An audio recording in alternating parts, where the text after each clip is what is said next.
You're on India First with me, Shiv Arur. Let's get you straight to the top stories we're tracking.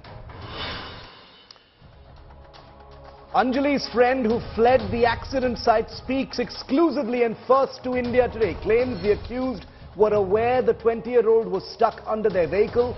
Protests erupt as Anjali's remains are brought back home.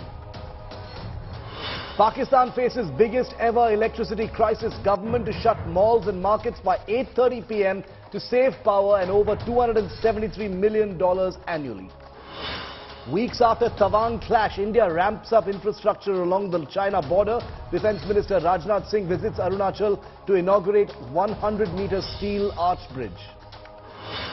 Captain Shiva Chauhan becomes the first woman officer to be deployed at the world's highest militarized zone on the Siachen Glacier. Captain Chauhan will be responsible for combat engineering tasks at that super high altitude battlefield. Beijing hits out over COVID-19 testing requirements on passengers from China after a dozen countries impose curbs, warns it could take countermeasures in response.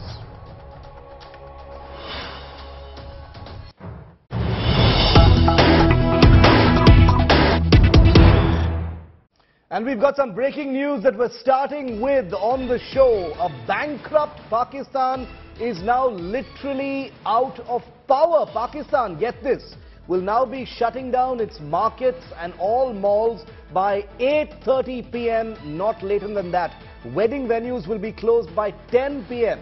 And you're wondering why such a strict instruction that's been made officially by the government?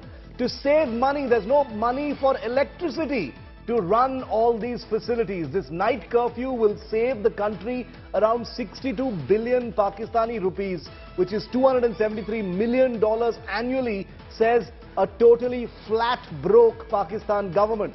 The decision was announced by Pakistan's Defence Minister Khwaja Asif amidst one of the biggest economic downturns that Pakistan has ever faced. The Defence Minister said that Prime Minister Shehbaz Sharif had directed the concerned authorities to cut the usage of all electricity by all departments of the federal government of Pakistan by as much as 30%. Take a look at what the Pakistani Defence Minister said.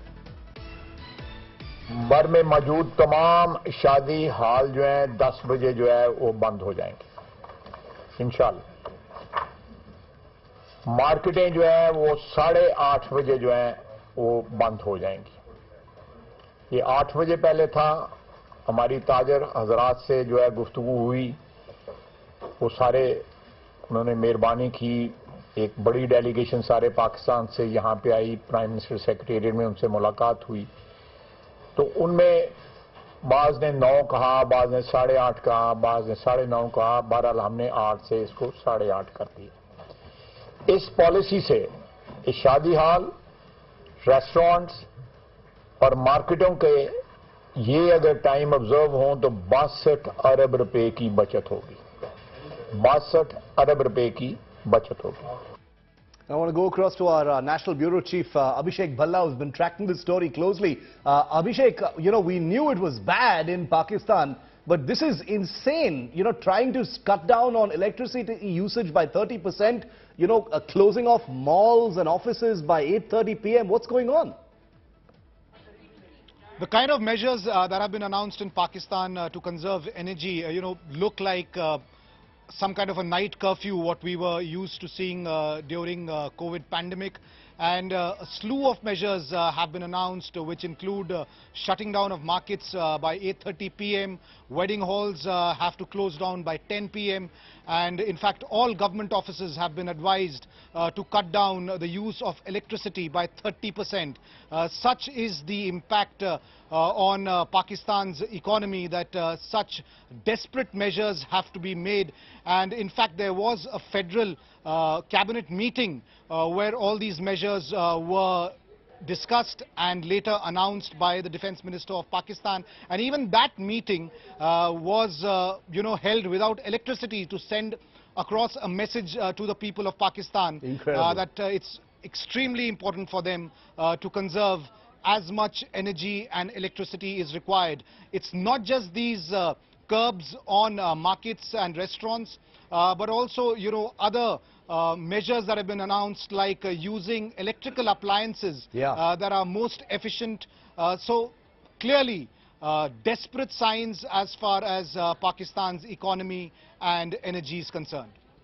Just imagine not being able to use electricity in those facilities beyond 8:30 p.m. Pakistan stepping back, towards the Stone Age, an age that Pakistan is actually pretty familiar with in many of its provinces. But this is just sad. The entire world is facing a downturn, but Pakistan is just so completely broke, obviously because of its priorities and where it actually spends its money. You don't need me to spell it out for you. We wish the common, innocent people of Pakistan the strength to bear these difficult times.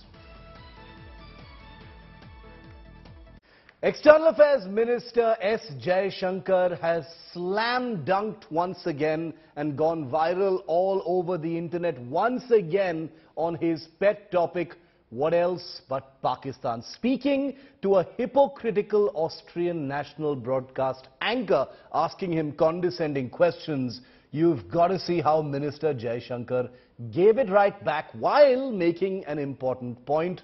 And of course, Jaishankar's gone viral all over again. Considering what has been happening to us, I think epicenter is a very diplomatic word, because this is a country which has attacked the Parliament of India some years ago. Every time he speaks, he goes viral. And External Affairs Minister S. Jaishankar has done it again. This time in an interview to Austria's national broadcaster. Once again, his targets Pakistan and China. Launching yet another stinging attack on our hostile western neighbor, Jaishankar called out Pakistan's nefarious business of exporting terror to India. Believe me, considering what has been happening to us, I think epicenter is a very diplomatic word, because this is a country which has attacked the Parliament of India some years ago, which attacked the city of Mumbai, which went after hotels and foreign tourists, which every day sends terrorists across the border. If you control your sovereign space, which I believe they do, if the terrorist camps operate in broad daylight in cities with recruitment and financing, can you really tell me that the Pakistani state doesn't know what's going on? On one side, we have all responsibility. Jaishankar did not stop here. Next on the minister's target was Western hypocrisy, his other pet topic. You know, when we speak about judgments and principles, why don't I hear sharp European condemnation of these practices which have been going on for multiple decades? I think the world has to be concerned that there is terrorism going on, and the world often looks away. The world often feels it's not my problem because it's happening to some other country. I think the world needs to be concerned about how sincerely and strongly it takes up the challenge of terrorism. And then, the big elephant in the room, a country Jaishankar is deeply familiar with from his time as ambassador there. I think there's a larger concern which is based on our experiences. The concern is that we had agreements with China not to mass forces in our border areas, and they have not observed those agreements, which is why we have the currently tense situation that we do. We have seen levels of military pressure which in our view has no justification. Jaishankar is in Vienna on the second leg of his two-nation tour. But his remarks made across the world have been uniformly cutting and uniformly viral. Earlier in December 2022, chairing an event at the UN Security Council, Jaishankar had reminded Pakistan of what Hillary Clinton said about it. If my memory serves me right, Hillary Clinton was visiting Pakistan, Islamabad. And Hina Rawani Khan was a minister at that time, and I think standing next to her, Hillary Clinton actually said that if you have snakes in your backyard, you can't expect them to bite only your neighbors. Eventually, they will bite the people who keep them in the backyard. The minister has harvested a huge fan base online for his razor-sharp shutdowns of loaded questions from a largely ignorant Western media. But let's remember, Minister Jaishankar isn't just the clapback king. He is literally in the hot seat of India's foreign policy and therefore walks the talk. Bureau Report, India Today.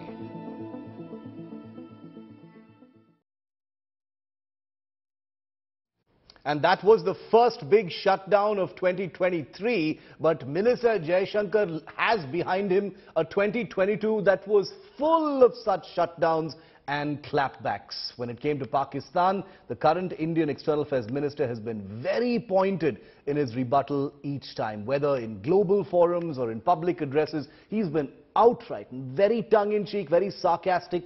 I'm going to go ahead and call him diplomacy's smiling new assassin. Take a look at what 2022 looked like, a la Jaishankar. Hina Rabani Khan was a minister at that time, and I think standing next to her, Hillary Clinton actually said that if you have, I'm giving you the sense, it's not an exact quote, that if you have snakes in your backyard, you can't expect them to bite only your neighbors. Eventually, they will bite the people who keep them in the backyard. With these scathing remarks, External Affairs Minister S. Jaishankar exposed and shamed Pakistan on the global stage, hitting out at Pakistan Minister Hina Rabani Khan for linking India to the recent Lahore blasts. Jaishankar reminded them of former US Secretary of State Hillary Clinton's advice to Islamabad. But as you know, Pakistan is not great on taking good advice, and you see what's happening there. In terms of what they are saying, look, the truth is everybody, the world today sees them as the epicenter of terrorism. Now, I know we've been through 2.5 years of COVID, and a lot of us have brain fog as a result. But I assure you, the world has not forgotten, where does terrorism, who has their fingerprints over a lot of activities in the region and beyond the region. Speaking to the media at the United Nations, Jaishankar put the onus on maintaining calm and peace in the region. So my advice is, please clean up your act. Please try to be a good neighbor. Please try and contribute to what the rest of the world is trying to do today, which is economic growth, progress, development. So I hope through your channel that message goes through. We stand ready. Jaishankar had earlier exposed Pakistan in the front of world leaders, putting the spotlight on Islamabad's role in terror attacks across the globe. Lifestyle for environment. The world cannot afford attention deficits or tactical compromises. It is most of all for the Security Council to lead the global response in this regard. Today's briefing is another step in that direction. I thank you, and I now resume my duties as chair. Rattled by the Indian minister's sharp attacks, Pakistan Foreign Minister Bilawal Bhutto had gone on a rant, targeting Prime Minister Narendra Modi.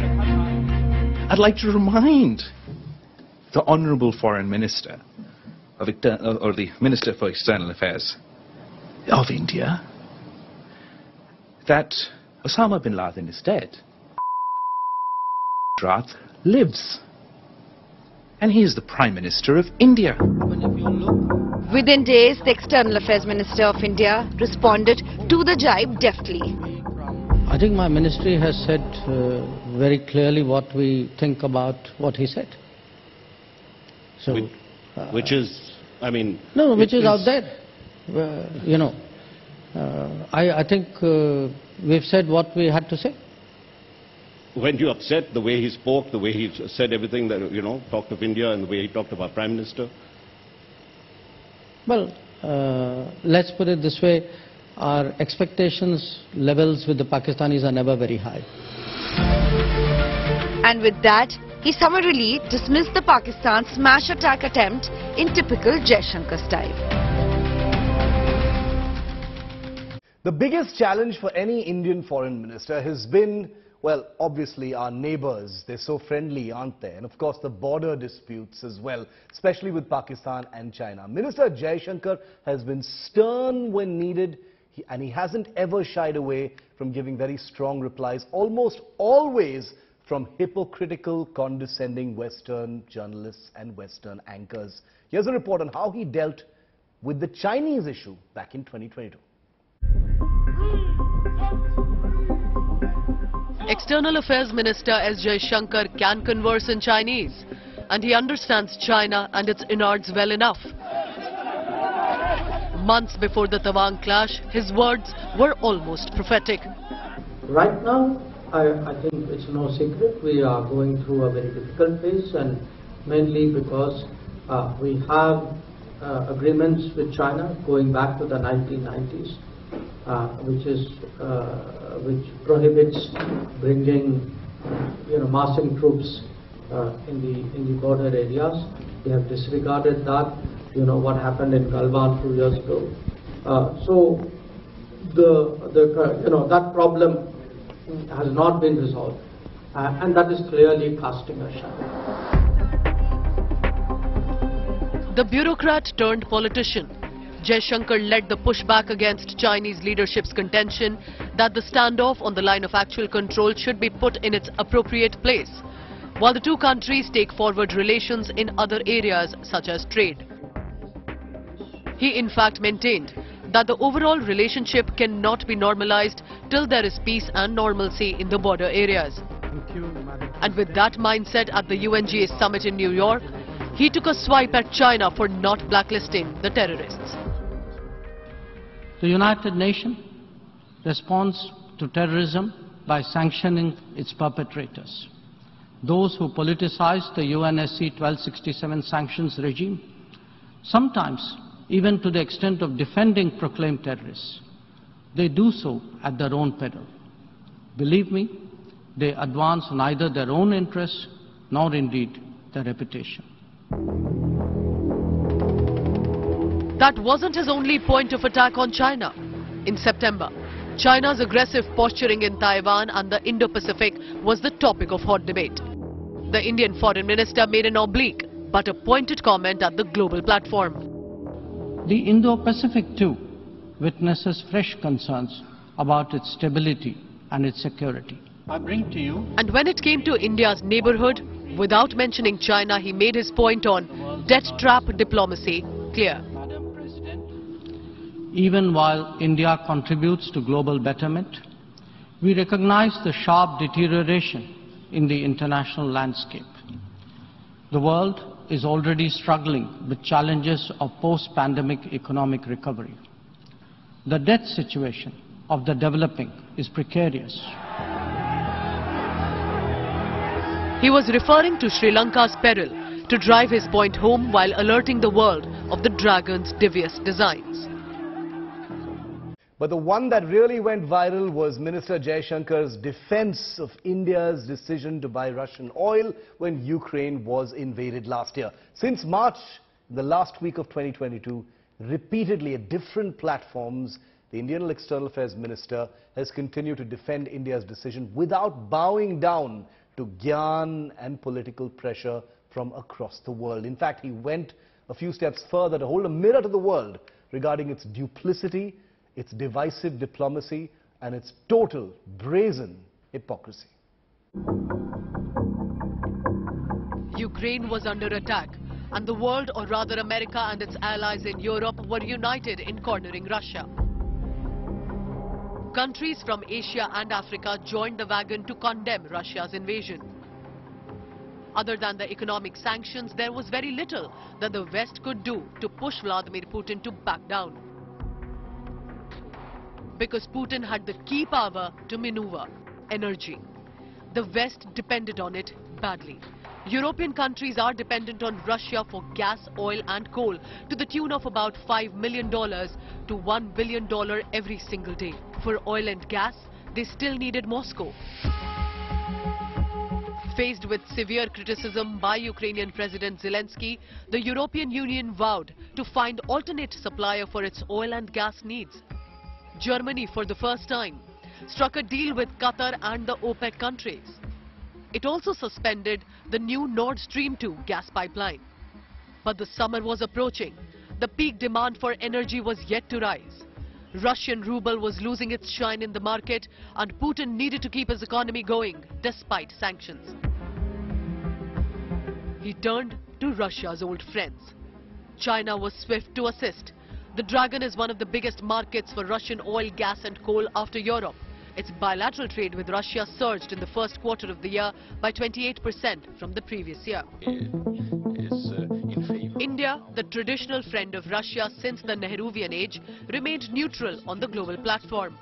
It was criticized for abstaining from voting when Russia was removed from the UNHRC. While China voted against it, along with 8 other Asian countries, received no criticism of the West. India bought more than twice as much crude oil from Russia in the 2 months since its invasion of Ukraine as it did in the whole of 2021. The West cried foul. Deputy National Security Advisor was just in India recently in the last few weeks, conveying clearly what the consequences of violating sanctions would be and what the mechanisms are, and also making clear that that we do not think India should accelerate or increase imports of Russian energy and other commodities, even as obviously those decisions are made by individual countries, and also making clear that we stand ready to support India in any efforts to diversify its imports and serve as a reliable supplier, even as they're only importing about 1 to 2% of their oil from India. So we have a range of ways to communicate and engage, and obviously sending our Deputy National Security Advisor is an example of that, but clearly our preference would be to have a confirmed ambassador in place. Excellency. Indian Foreign Minister S. Jaishankar did not mince words to defend his country's decision. What looks almost like a campaign on this issue. Now, I was just reading a report today that in the month of March, Europe has bought, I think, 15% more oil and gas from Russia than it did the month before. If you look at the major buyers of oil and gas from Russia, I think you'd find most of them are in Europe. We ourselves get the bulk of our energy supplies from the Middle East, about 7.5%, 8% of our oil from the US. In the past, maybe less than 1% from Russia.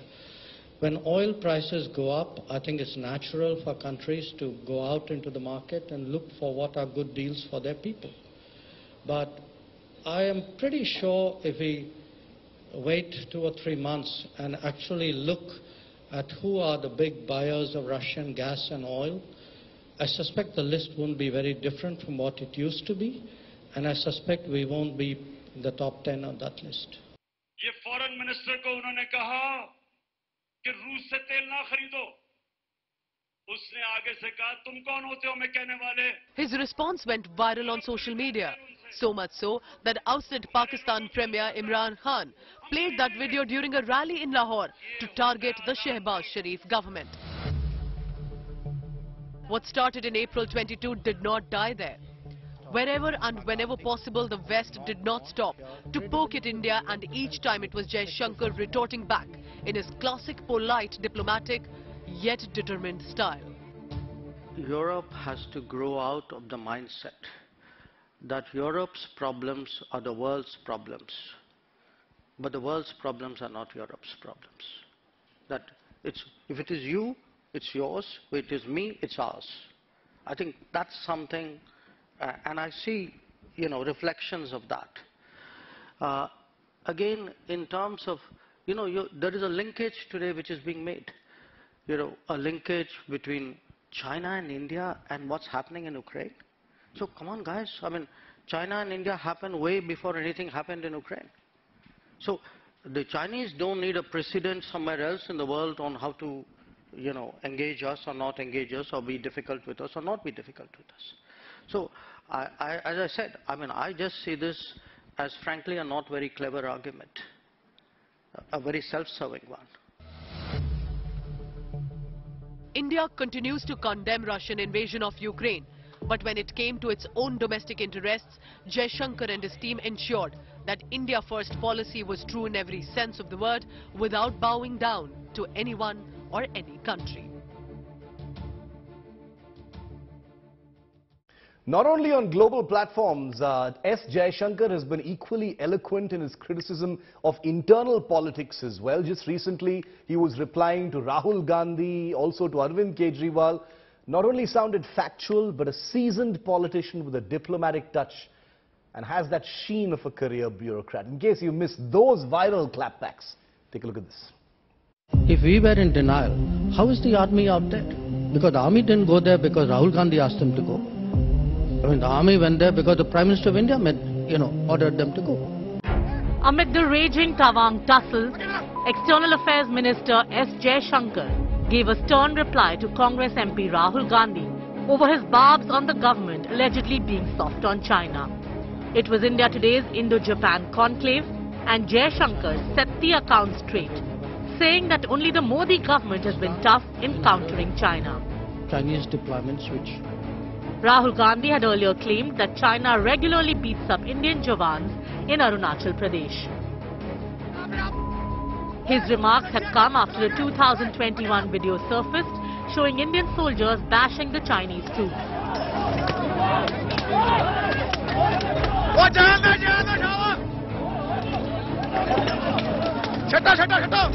जो China का threat है और मुझे तो वो clear और मैं इसको अब 2-3 सालों से कह रहा हूं वो बिल्कुल क्लियर है और सरकार उसको छुपाने की कोशिश कर रही है, सरकार उसको इग्नोर कर रही है, मगर उस थ्रेट को ना छुपाया जा सकेगा और ना इग्नोर किया जा सकेगा। उनका पूरा प्रिपरेशन चल रहा है,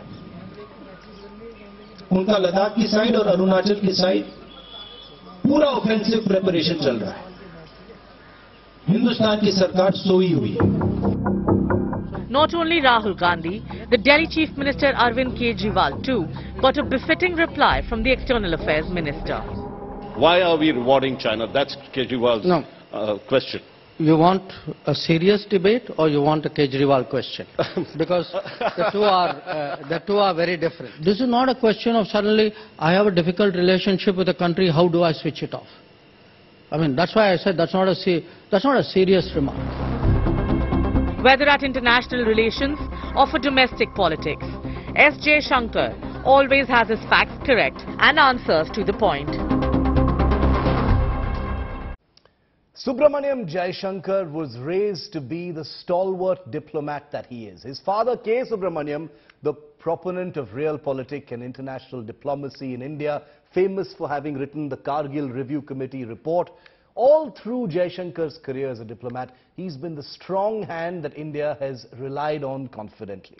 In 3.5 years, as the External Affairs Minister handpicked by Prime Minister Modi, he's added eloquent grace to international politics representing India. Here's a quick look at the man and his life so far.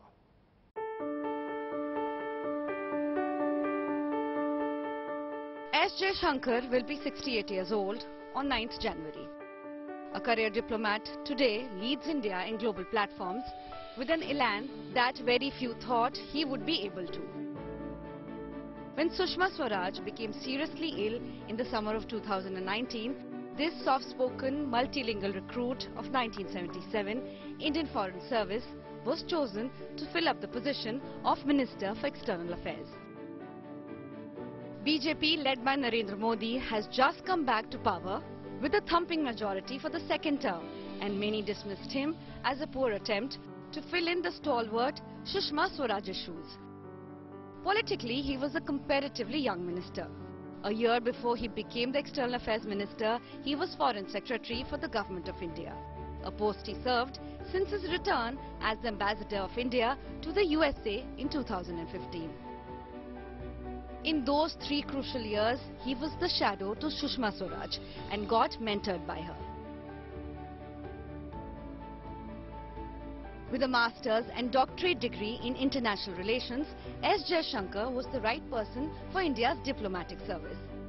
After joining Indian Foreign Service in 1977, at the age of 22 years, he served diplomatic assignments in embassies in Moscow, Colombo, Budapest and Tokyo. By birth a Tamilian, raised in Delhi, Jaishankar is fluent in his mother tongue Hindi, English and learnt Russian during his stint in Moscow. Later, he picked up some Hungarian, conversational Chinese and Japanese. Subramaniam Jaishankar met his counterpart Kyoko in Tokyo, with whom he not only shares his life but also his birthday. Together, they are proud parents of 3 well-established children, Dhruv, Arjun and Megha.